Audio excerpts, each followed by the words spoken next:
Oo naman. Hindi pa huli ang lahat, no? Hayaan mo lang akong baguhin kita. Hindi siya nakakibo. Bigla tuloy yung kinilig. Ibig sabihin, may gusto pa rin siya sa akin hanggang ngayon. Kain ka muna. Tawagin ko lang si Elias sa labas. Tahimik silang dalawa habang kumakain kami magkakasama. Nang matapos, nauna nang lumabas si Elias. Nagsabi ako kay Kurt na ihahatid namin siya.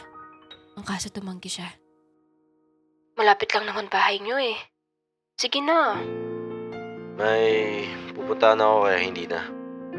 Huwag ka na makulit, Sam. Sige na. Huwag ka na ding makulit. Ihahatid ka na namin. Hindi ako uwi sa bahay. Saan ka pupunta? Basta. Kaya huwag niyo na ako ihatid. Saan ka nga pupunta? Basta nga. Kulit-kulit. Duda ako dyan sa basta mo. Baka mapaaway ka na naman. Baliw hindi. May dadaanan lang ako. So bakit ka nga hindi uuwi? Saan ka matutulog? Di ko alam. Ha? Baka makita na lang kita matulog sa kalsada. Baka. Kung matutulog ka lang doon, dito ka na lang matulog. Ayoko. Hindi ako nakikitulog. Lalo na babae ka pa.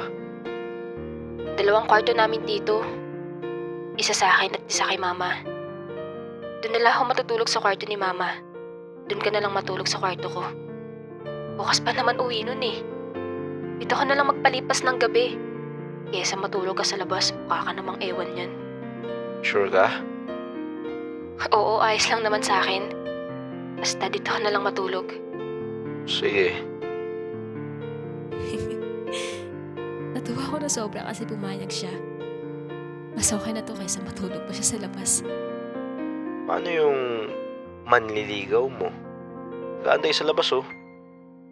Wait. Kausapin ko lang. Lumabas ako nun para kausapin si Elias. Ano? Rana? Dito magpapalipas ng gabi si Gert. Ha? Bakit naman? Wala siyang matutulugan. Wala ba siyang bahay? Hindi daw siya uuwi eh. Kaya hindi natin siya mahahatid. Paano yung napag-usapan natin? Naku. Oo nga pala. Pero kasi hindi ko pwedeng iwan si Gert mag-isa dito. Pero kasi nag-aantay na sila sa atin. Pwede pasabi na lang na nagkasakit ako. Basta gawa ka na lang ng palusot. Sorry talaga, Elias. Hindi ko siya pwedeng iwan dito eh. Magkatabi ba kayo matulog? Hindi. Doon ako sa kwarto ni Mama matutulog. Tapos doon naman siya sa kwarto ko. By the way, happy birthday. Enjoy ka. Sige. Salamat. Sinarado ko yung pinto pagtapos namin mag-usap. Pagpasok ko nakita ko si Kurt na natutulog na pala sa sala. Kurt? Huwag ka rin matulog, baka lamukin ka. Doon ka sa kwarto. After nun, pumasok na din ako sa kwarto ni Mama para matulog.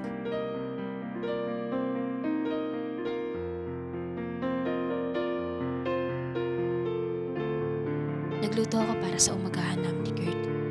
At pagtapos ko asikasuhin yun, kumatok na ako sa kwarto ko para gisingin siya. Binuksan niya din agad yun. At mukhang kanina pa pala siya gising. Ba't di ka lumabas? Papangin sa loob. Lamig eh. Naka-aircon. May hinanda na pala akong pagkain. Sabi na eh. Naamoy ko dun mula sa loob.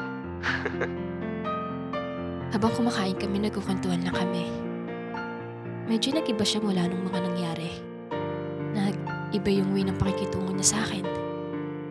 Noon kasi walang araw na hindi niya ako susungitan.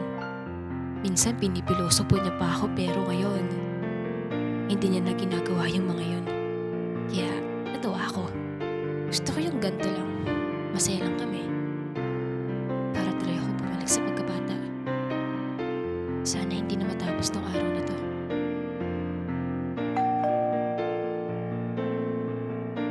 May tao ata. Oh, baka yung mom mo na yun. Hindi mamaya pa yun eh.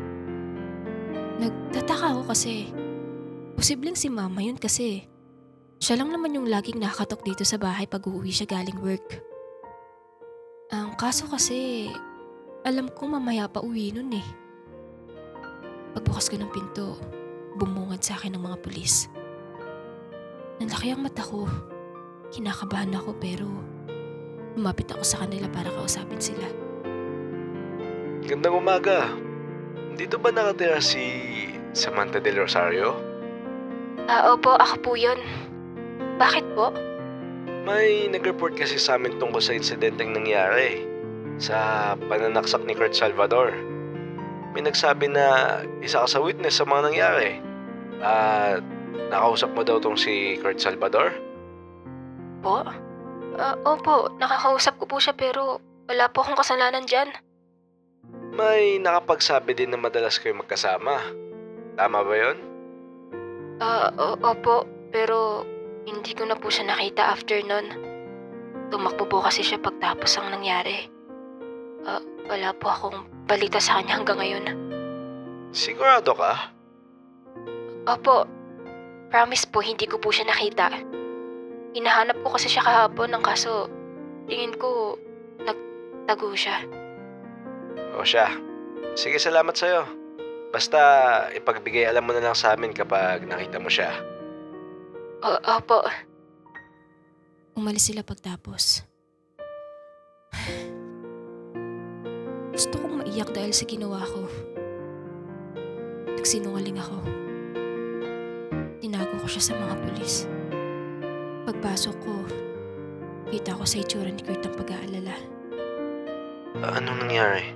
Okay ka lang? Kurt, hinahanap ka ng mga pulis. Nandyan pa ba sila? Wala.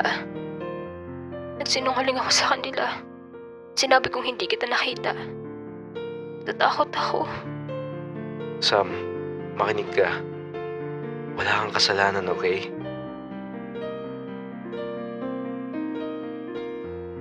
Anong gagawin natin? Akong bahala sa'yo, Sam. Alis tayo sa lugar na to. Aalis? Pero paano? May alam mo kung pwede natin pagtaguan. Bakit kasama ako? Ayokong iwan ka dito, Sam. Babalikan ka ng mga pulis pag nalaman nila yung totoo. Kung aalis tayo, paano si Mama? Babalikan natin yung mom mo. Hindi naman tayo magtatago habang buhay. Papalipasin lang natin yung araw. Pagtapos, babalik din agad tayo. Maniwala ka sa akin, Sam.